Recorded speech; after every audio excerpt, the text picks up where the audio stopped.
The alien princess asked how often humans can mate she was. Shocked by the answer, the shuttle descended through clouds of pale violet. And Park Yuna pressed her face against the window like a child seeing snow for the first time, her breath fogging the glass as the Volanthi homeworld revealed itself below. Mountains of crystal rose from forests that glowed with soft bioluminescence, and cities of silver spires stretched toward 3 moons that hung in the lavender sky. It was the most beautiful thing she had ever seen, and she had seen many worlds in her 28 years of life. First time visiting Volantis? Commander Kang Do-hyun asked from the seat beside her, his military uniform crisp and his expression calm as always. That obvious. Yuna replied with a nervous laugh. You have that look, he said, and the corner of his mouth lifted slightly. The same look my youngest sister had when she saw the ocean for the first time. Pure wonder mixed with a little fear. Yuna nodded because fear was certainly part of what she felt. The Volanthi were one of the oldest species in the known galaxy, and their empire had existed for over 40,000 years before humans had even discovered fire. So being chosen as a diplomatic attaché to their homeworld was both an honor and a terrifying responsibility. The shuttle touched down on a landing platform that seemed to float above the city, and when the doors opened, Yuna stepped out into air that smelled like flowers and rain, and something electric that made her skin tingle. A delegation waited for them, tall figures draped in flowing robes of silver and blue, their skin a pale purple that shimmered like moonlight on water, and their eyes were large and dark, holding depths that spoke of centuries of memory. At the front stood a female Volanthi who appeared younger than the others, though Yuna knew that meant nothing when dealing with a species that lived for 800 years. She was beautiful in an otherworldly way, with delicate features and hair that flowed like liquid silver down her back. Welcome to Volantis, the young female said, her voice musical and precise. I am Princess Selith von Aura, third daughter of Emperor Kelthus, and I have been assigned as your cultural guide during your stay. I hope we will learn much from each other. Yuna bowed respectfully, remembering her training about Volanthi customs, and said, Thank you, Your Highness. I am Park Yuna, diplomatic attaché, and this is Commander Kang Do-hyun, our security officer. We are honored to be here. Salith studied them with those deep, dark eyes, and Yuna felt like she was being measured in ways she could not understand. The princess tilted her head slightly, a gesture that seemed almost curious. You are smaller than I expected, Salith said with complete honesty that bordered on bluntness. The reports described humans as formidable, yet you appear quite fragile. How fascinating. Commander Kang's expression did not change, but Yuna caught the slight tension in his jaw. Humans had worked hard to earn respect in the galactic community, and comments about their apparent weakness were common from species who had never seen what humans could truly do. Appearances can be deceiving, Your Highness, Yuna replied with a diplomatic smile. We may not look impressive, but we have surprised the galaxy before. Sayla's lips curved into something that might have been amusement, and she gestured for them to follow as she led them through the floating platform, toward a transport vessel that gleamed like polished pearl. Over the following weeks, Yuna found herself spending more and more time with the princess, learning about Volanthi history and culture while sharing stories of Earth and humanity's journey to the stars. Salith was intelligent and curious, asking endless questions about human society, technology, and customs. But Yuna noticed something strange as she observed life on Volantis. The cities were vast and beautiful, but they felt empty somehow, and the streets that could hold millions seemed to hold only thousands. She saw elderly Volanthi everywhere, their movements slow and dignified, but young ones were rare, so rare that she could count on one hand the number of Volanthi children she had seen. Your cities are magnificent, Yuna said one evening as they walked through a garden of glowing flowers. But they seem so quiet. Where are all the young people? Sayla's expression flickered with something that looked like pain, but she quickly composed herself and said, "Our society values peace and contemplation. We are not as numerous as some species, but we are content." Yuna sensed there was more to the story, but she did not push. Diplomacy required patience, and trust had to be earned over time. During a formal reception later that week, Yuna stood with Commander Kang near a fountain that sang with crystalline music, watching the Volanti nobility mingle and converse in their graceful way. She noticed Seleth across the room, observing them with that curious tilt of her head. "My sister just had her 4th child," Commander Kang mentioned casually, sipping a drink that tasted like honey and starlight. "A boy this time. My parents are thrilled." "4th?" a nearby Volanti attendant said, and his voice cracked with something that sounded almost like shock. "Your sister has produced 4 offspring?" Kang looked confused by the reaction and replied, "Yes, and my brother has 3. We are a big family, I suppose." The attendant exchanged glances with others nearby, and Yuna noticed how they stared at Kang with expressions she could not quite read. Was it fear, wonder, or something else entirely? Across the room, Princess Salith watched the exchange with narrowed eyes, and Yuna saw her whisper to an elderly advisor beside her, asking a question that made the old Volanti shake his head in apparent confusion. Something was happening here, something Yuna did not yet understand. But as she met Salith's gaze across the glittering crowd, she knew that the princess had questions. Questions about humanity that went far deeper than culture and customs. The night ended with formal farewells and diplomatic pleasantries, but as Yuna returned to her quarters, she could not shake the feeling that she stood on the edge of a revelation that would change everything between their 2 species forever. The alien princess asked how often humans can mate. She was shocked by the answer. 3 weeks had passed to see Yuna's arrival on Volantis, and her friendship with Princess Selith had grown into something genuine and warm. They spent hours walking through the ancient gardens, sharing meals in private dining halls, and exchanging stories of their very different worlds. But tonight felt different, and Yuna sensed the heaviness in Salith's manner as they sat together in the royal gardens under the light of 3 moons. The princess stared at the stars with eyes that seemed to hold an ocean of sorrow. "You seem troubled, Your Highness," Yuna said softly. "Is something wrong?" Salith was silent for a long moment, and when she finally spoke, her voice trembled with emotion she rarely showed. "Do you know how old my people are, Yuna?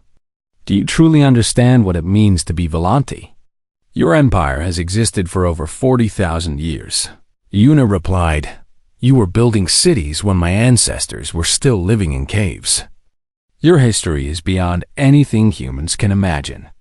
"And yet," Salith said, her hands clasping together tightly, "we are dying."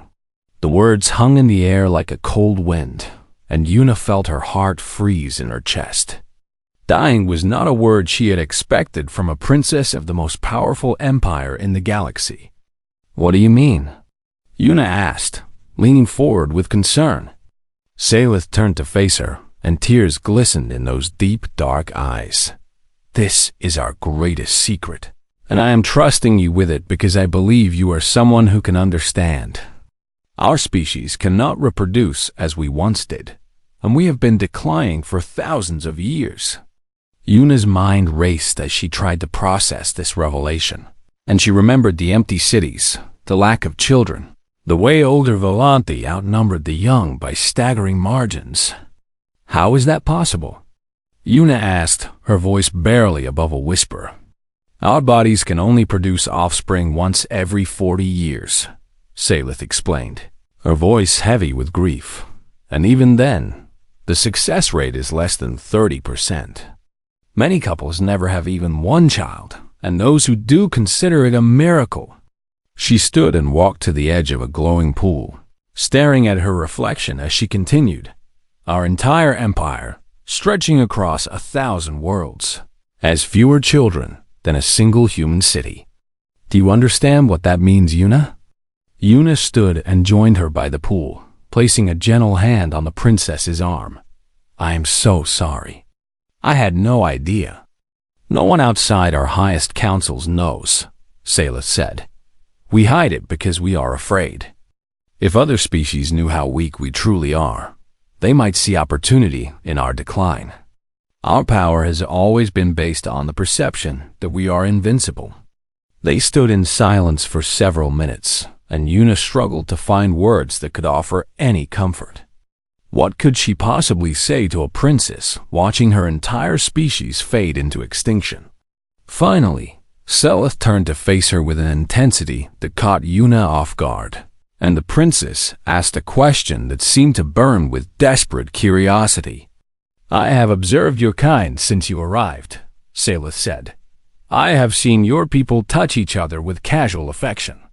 I heard your commander mention siblings, multiple siblings, as if it were nothing remarkable.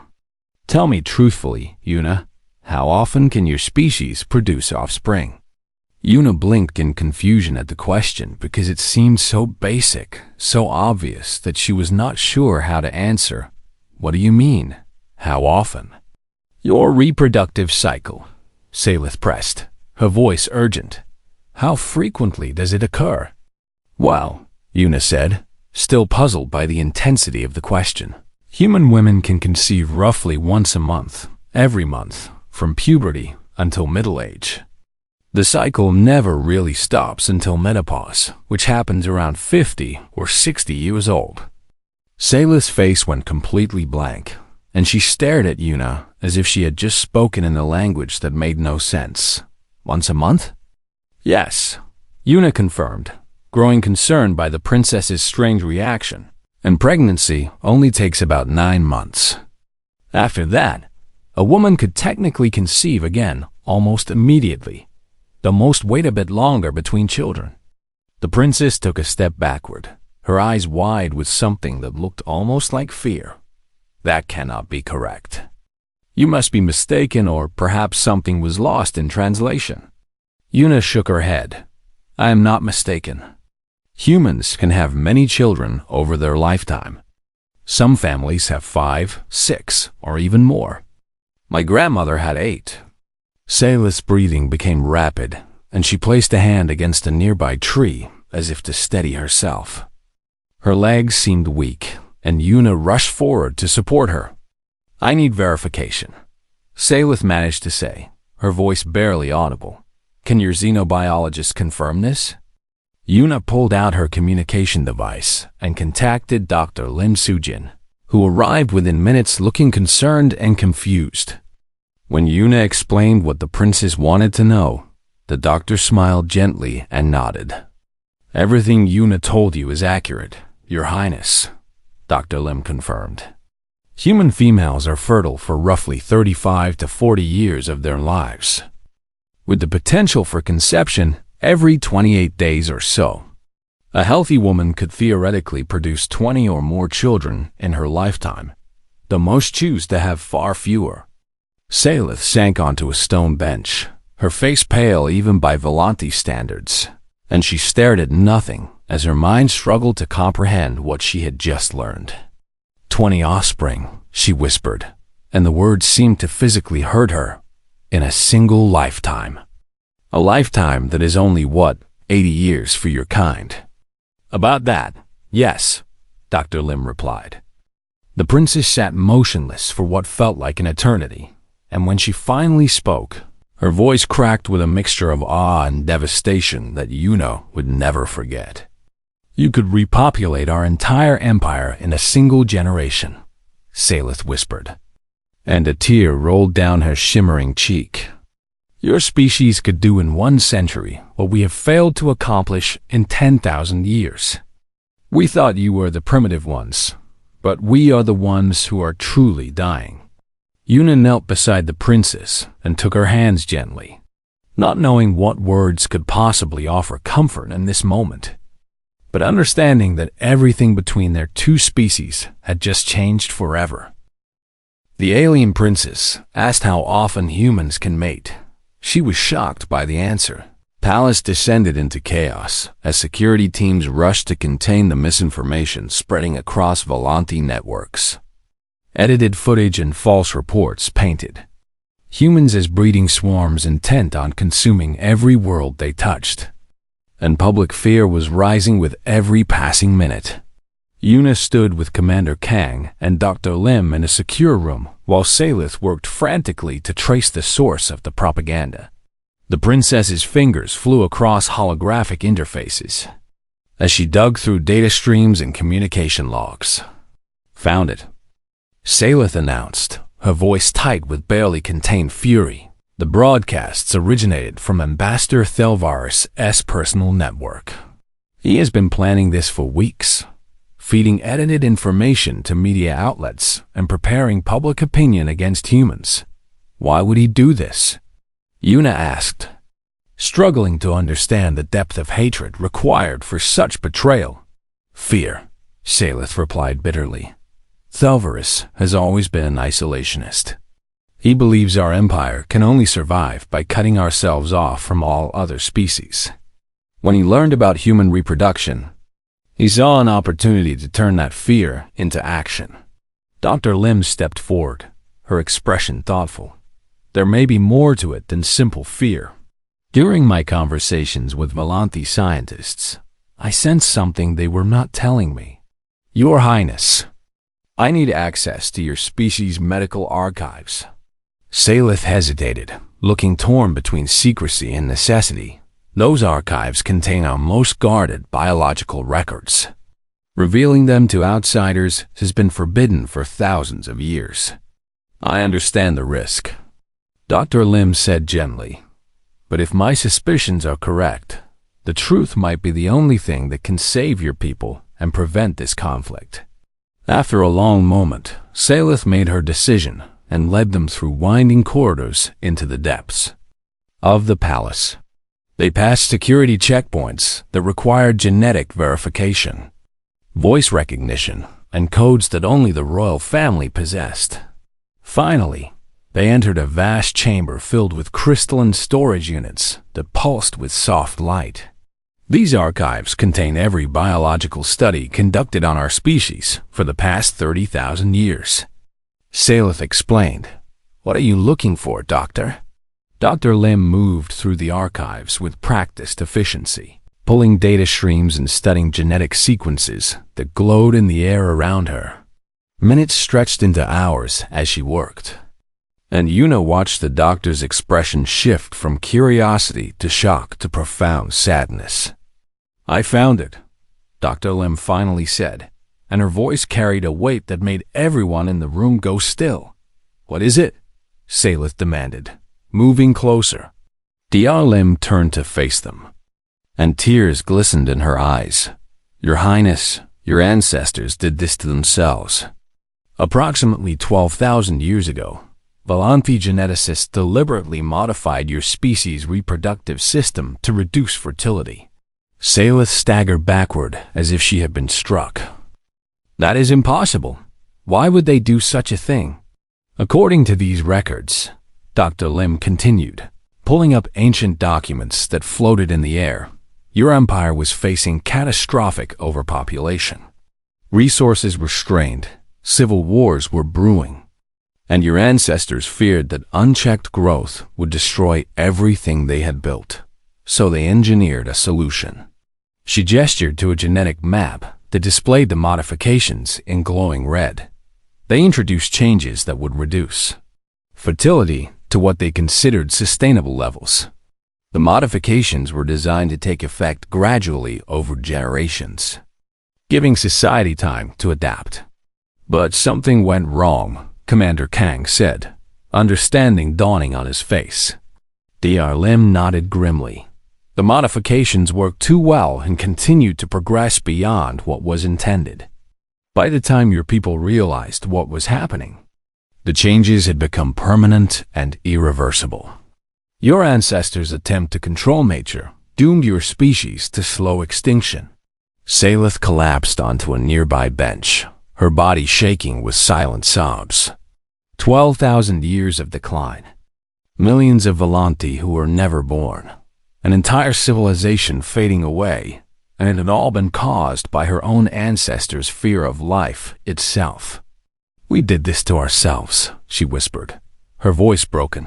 "We were so afraid of growing too fast that we killed our own future." Una knelt beside her friend and took her hands gently. "Your ancestors made a mistake born from fear. They thought they were protecting your people, but they could not foresee the consequences. That does not have to be your ending, Salith." "What do you mean?" Salith asked, looking up with tear-stained eyes. Dr. Lim moved closer, and hope had replaced the sadness in her expression. "Now that we know what caused your decline, we can work on reversing it. Human genetic science has advanced incredibly in the past century. Combined with Volanti technology and medical knowledge, we might be able to undo what your ancestors did." "You would help us?" Salith asked, disbelief clear in her voice. "After how we have treated you, after the accusations and the fear?" "Yes," Una said firmly, "because that is what allies do. That is what friends do." Commander Kang placed a hand on Una's shoulder. "We need to stop Thelverus before he causes more damage. If the public learns the truth about what really caused your decline, they will see humans differently." Salith rose to her feet, and determination had replaced despair in her eyes. She wiped her tears and stood tall, looking more like a princess than ever before. "You are right," she said. "I need to address the council. I need to tell my people the truth about our past and offer them hope for the future. Will you stand with me?" Una took her hand and squeezed it firmly. "Always!" Together, they left the archives and made their way to the council chamber, where the future of two species would be decided by a princess brave enough to face her people's darkest secret and the humans who chose to stand beside her. The alien princess asked how often humans can mate. She was shocked by the answer. The Imperial Council chamber was a vast dome of crystal and silver that had witnessed 40,000 years of Volanti history, and today trembled with tension that Una could feel in her very bones. She stood alone before the Emperor and his advisors, Commander Kang at her side, while 100 ancient eyes stared at her with emotions ranging from fear to fascination. Princess Salith had brought the truth about human reproduction to her father 3 days ago, and the revelation had spread through the highest levels of Volanti government like wildfire. Now Una faced the consequences of that knowledge. Emperor Kelvez sat upon a throne that seemed carved from a single massive crystal, his face unreadable as he studied the small human woman before him.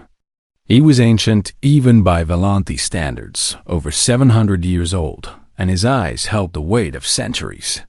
"The information my daughter has shared has caused great concern among my advisors," the Emperor said, his voice deep and resonant. "We have ruled this galaxy for millennia, believing ourselves to be the most enduring of all species. Now we learn that a race we considered primitive could outnumber us entirely within mere generations." Ambassador Thelverus stepped forward, his robes rustling with agitation. "Your Majesty, this is precisely why I have argued against allowing humans into our space. They breed like invasive organisms without control or limitation. Within a few centuries, they could overwhelm every world we possess." Murmurs of agreement rippled through the council, and Una felt anger rising in her chest, but she forced herself to remain calm. Diplomatic training had prepared her for hostile audiences, but nothing had quite prepared her for being accused of being a threat simply for existing. "The ambassador's concerns are not without merit," another counselor added. "If humans can produce 20 offspring in a single lifetime, and those offspring mature in merely 2 decades, the mathematical implications are terrifying. They could conquer us not through war, but through simple demographics." "I would like to respond, if I may," Una said, keeping her voice steady despite the fear she felt. The Emperor raised a hand to silence the murmuring and nodded for her to speak. "With respect to the Council," Una began, "you speak of human reproduction as if it were a weapon we wield against other species. But our biology is simply part of who we are, no different than your long lifespans or the bioluminescence of the Calorian people. She paused, gathering her thoughts before continuing. Yes, humans can have many children, but that does not mean we seek to overwhelm or conquer anyone. We have been a spacefaring species for only 300 years, and in that time, we have founded colonies, made alliances, and contributed to galactic civilization peacefully. Peacefully? Thulvarus scoffed. We have all heard of the human wars, the conflicts that killed billions of your own kind. A species that commits such violence against itself, combined with such reproductive capability, is a danger to everyone. Commander Kang stepped forward, his jaw tight with controlled anger. We do not deny our violent history, Ambassador, but we have learned from it. We choose peace now because we understand the cost of war better than any species that has never truly bled. The council erupted into arguments, some demanding restrictions on human movement, others calling for the diplomatic mission to be expelled entirely. Yuna watched as fear drove these ancient beings toward hostility, as she understood that the next few moments would determine the future of human-Volante relations. Saelith stood near her father's throne, and Yuna caught her eye across the chaos. The princess looked torn between loyalty to her people and the friendship she had built with the human delegation. Finally, Emperor Cal-Thas raised his hand again, and silence fell immediately. He leaned forward on his throne, his ancient eyes fixed on Yuna with an intensity that seemed to pierce her soul. I have one question for you, human, he said slowly. Your kind could conquer us simply by existing. In 1,000 years, you could outnumber every other species in the galaxy combined. With such power at your disposal, why have you not already begun? Yuna felt the weight of the question, understanding that her answer might shape the fate of 2 civilizations. She thought of Earth, of humanity's bloody history, of all the wars and mistakes and hard-won lessons that had brought her species to this moment. Because, Your Majesty, she said quietly, numbers alone do not make a species strong. We have learned this truth through terrible suffering. She took a breath and continued. Humans have fought countless wars among ourselves, wars that killed billions, as the ambassador mentioned. We have seen what happens when one group tries to dominate another through sheer force of numbers or weapons. It brings only death, only ashes, only grief that lasts for generations. The council listened in silence as Yuna spoke from her heart. We do not want to conquer you or anyone else. We want to live, to explore, to build, to create. We want our children to have a future filled with wonder, not war. That is why we seek allies, not subjects. The Emperor studied her for a long moment, and something in his ancient eyes seemed to soften just slightly. But before he could respond, Ambassador Thulvarus spoke again. Pretty words, he said coldly, but we cannot risk our empire on the promises of a species we barely know. I move that humans be restricted from Volante space until we can be certain of their intentions. More arguments erupted, and Yuna felt hope slipping away as fear continued to drive the council toward isolation. She looked at Saelith desperately, wondering if there was anything more she could say. But as she stood there, surrounded by ancient beings who saw her very existence as a threat, Yuna noticed something strange. Commander Kang had moved closer to her, his hand resting near his sidearm, and his eyes were scanning the chamber with the alertness of a soldier who senses danger. Something is wrong, he muttered under his breath. This feels orchestrated. Someone wanted this confrontation. Before Yuna could respond, alarms began blaring throughout the palace, and guards rushed into the chamber with news that would change everything. False information about humans was being broadcast across the empire, describing them as monsters who bred without control and sought to devour the galaxy. Someone was deliberately trying to start a war, and Yuna realized with cold certainty that the battle for human-Volante relations had only just begun. The alien princess asked how often humans can mate. She was shocked by the answer. The council chamber had never been so silent. Every seat was filled, every eye fixed on Princess Salith as she stood before her people with the weight of civilizations on her shoulders. Behind her stood Yuna, Commander Kang, and Dr. Lim, united in purpose despite the fear that surrounded them. Ambassador Thelvarus sat among the counselors, his expression smug with the certainty that his propaganda had already poisoned the public against humanity. He did not know what was about to happen. "My people," Salith began, her voice steady despite the storm of emotion within her. "For thousands of years, we have believed ourselves to be the wisest, most enduring species in the galaxy. We looked upon younger races with pity, seeing their short lives and rapid breeding as signs of inferiority. But today, I must tell you a truth that will shatter everything we believed." She activated a holographic display that filled the chamber with ancient genetic records, and gasps echoed through the crowd as they recognized the official seals of their ancestors. 12,000 years ago, Salith continued, our forebears faced overpopulation and resource wars. In their fear, they made a choice that would doom us all. They modified our genetic structure to reduce fertility, believing they were saving our civilization. Thelvarus rose from his seat, his face contorted with fury. "This is lies. This human has poisoned your mind, princess. She seeks to weaken us with false history." "These are not lies," Emperor Kellis spoke for the first time, his ancient voice silencing all other sounds. "I have reviewed the archives myself. The princess speaks truth that has been hidden from our people for too long." The chamber erupted in shocked whispers as the emperor continued. "Our ancestors' modifications worked too well and became irreversible. We have been dying ever since, not because of fate or divine will, but because of our own ancestors' fear of life itself."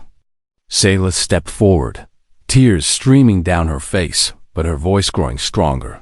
"We have spent millennia looking down on humans because they breed quickly, because their lives burn bright and brief. But now I ask you this, which is truly the greater flaw?" She pointed toward Yuna and the human delegation. "They come from a world that is harsh and deadly. They live short lives filled with struggle. Yet they do not fear life. They embrace it. They have children not because they cannot control themselves, but because they choose hope over fear." Thelvarus tried to interrupt, but the crowd shouted him down. They wanted to hear their princess speak. "We have feared humans because of their numbers," Salith continued. "But numbers did not bring them to our doorstep with weapons. They came with open hands, seeking friendship and alliance. And when they learned our darkest secret, they did not laugh or scheme. They offered to help us." She turned to Dr. Lim, who stepped forward with quiet dignity. "I am Dr. Lim Sujin, xenobiologist attached to the human diplomatic mission," she said. "With Princess Salith's permission, I have studied your genetic archives. The modifications your ancestors made are complex, but not beyond our combined capabilities to address.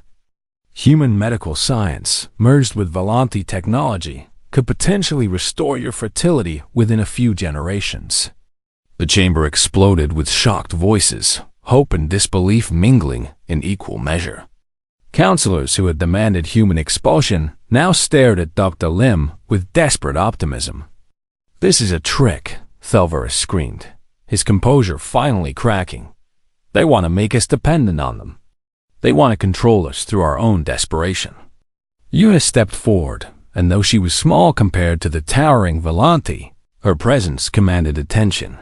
"Ambassador, you have spent weeks spreading fear about humanity. You have told your people that we are monsters who will overwhelm the galaxy. But I ask you this, if we wanted to conquer you, why would we offer to save you?" She turned to address the full council. "We do not want subjects or servants. We want allies and friends. The galaxy is vast and full of dangers that neither of our species can face alone. Together, We can build something greater than either of us could achieve separately. Emperor Calthus rose from his throne and descended the steps to stand before the human delegation. Every eye watched as the ancient ruler of the Volanthi Empire faced the small human woman who had dared to offer hope. Ambassador Thelvarus will be removed from his position and investigated for his actions against this alliance, the Emperor declared. And I hereby announce the formation of a joint human Volanthi medical research initiative. 6 months later, Una stood on the observation deck of a research station orbiting a neutral moon. Volanthi and human scientists worked side by side in the laboratories below, combining their knowledge in ways neither species had imagined possible. Salith joined her at the window, and the princess looked lighter than Una had ever seen her. Hope had transformed her from a grieving member of a dying race into a leader fighting for her people's future. The first treatments are showing promise, Salith said with a smile. 3 couples have conceived successfully using the new therapies. It is not May, but it is a beginning. Every journey begins with a single step, Una replied, using an old human saying. Speaking of journeys, Salith said, I have been invited to visit Earth. My father believes it is time for our people to see humanity's homeworld with their own eyes. 2 weeks later, Salith stood in a park in Seoul, surrounded by the chaos and beauty of human life. Children ran laughing through the grass. Families gathered for picnics, elderly couples walked hand in hand. Everywhere she looked, she saw life in abundance, not as a threat but as a celebration. So many children, she whispered, but the words carried wonder rather than fear. This is a quiet park, Una laughed. You should see the markets or the schools. Salith watched a mother lift her infant daughter toward the sky, and the baby's laughter echoed like music. She thought of her own people, of the empty nurseries and the silence that had haunted Volanthi worlds for millennia. But now that silence would end. Ambassador Thelvarus, once their greatest opponent, approached them slowly. He had been stripped of his title, but allowed to join the delegation as an observer. Months of watching humans had changed something in him. I was wrong, he said quietly. I thought your numbers made you lesser. I thought your rapid breeding was a sign of primitiveness. But I understand now that I was the primitive one. He looked at the playing children and continued, You do not breed without control. You breed with purpose, with love, with hope for a future that you will never live to see. That is not a weakness. It is the greatest strength of all. Salith placed a hand on the old diplomat's shoulder. It is not too late for our people to learn this lesson. As the sun set over Seoul, painting the sky in shades of orange and gold, Salith asked Una a final question. What do humans call this drive? This force that makes you keep living and loving and hoping even when everything seems hopeless. Una smiled and looked at the families around them, at the laughter and tears and messy, beautiful chaos of human existence, and she gave the only answer that mattered. We call it living. And in that moment, watching 2 species stand together at the beginning of a new era, Salith understood that the galaxy had always measured civilizations by their technology, their lifespan, their empire's reach. But humanity had taught them a different metric, not how long you survive, but how much life you create along the way.